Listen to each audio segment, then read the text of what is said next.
नमस्कार दोस्तों, मैं हूं आपका दोस्त चेतन लोधी। स्वागत है आपका माँ की दर्द भरी कहानी के इस भावुक सफ़र में।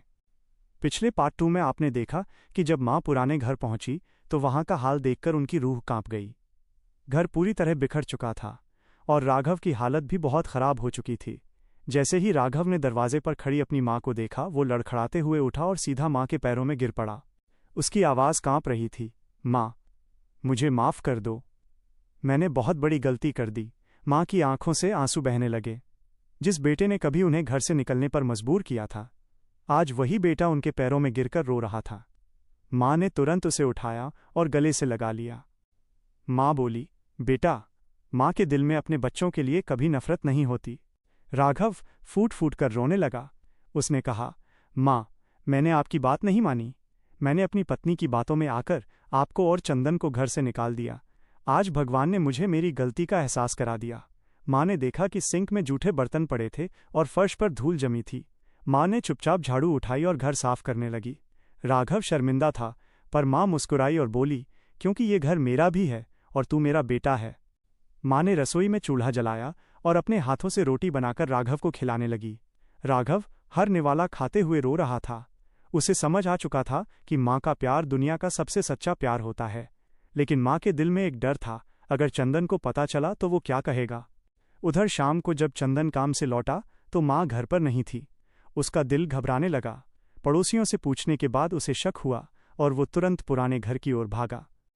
जैसे ही चंदन दरवाजे पर पहुंचा, वो ठिठक गया। अंदर का दृश्य देखकर उसका दिल जैसे रुक गया। माँ राघव को अपने हाथों से खाना खिला रही थी। चंदन के मन में गुस्सा भी था और पुराने जख्मों का दर्द भी। वो चिल्लाया, माँ, क्या आप भूल गईं उस रात को? कैसे इस इंसान ने हमें बेघर किया था? चलिए यहां से। माँ ने शांत स्वर में कहा, बेटा चंदन, तू सही है। इसने बहुत गलत किया। लेकिन अगर आज मैं भी इसके साथ वही करूं तो मुझमें और इसमें क्या फर्क रह जाएगा? नफरत को नफरत से नहीं, सिर्फ प्यार से जीता जा सकता है। चंदन ने देखा कि राघव वाकई टूट चुका है। राघव रेंगते हुए चंदन के पास आया और बोला, भाई, मुझे सजा दे दे, पर माँ को मत ले जा। मुझे समझ आ गया है कि रिश्तों से बड़ी कोई दौलत नहीं होती। चंदन की आंखों में भी आंसू आ गए। आखिर खून का रिश्ता था। उसने राघव को गले लगा लिया और दोनों भाई फूट फूट कर रोने लगे। माँ के चेहरे पर एक सुकून भरी मुस्कान थी। उनका बिखरा हुआ परिवार फिर से एक हो गया था। सीख, माँ की ममता वो धागा है जो टूटे हुए रिश्तों को भी जोड़ देती है। दुनिया में सब कुछ मिल सकता है, पर माँ बाप दोबारा नहीं मिलते।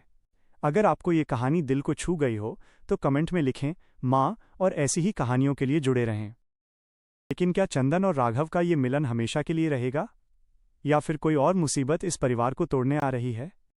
जानने के लिए इंतजार करें माँ की दर्द भरी कहानी पार्ट 4 का। धन्यवाद।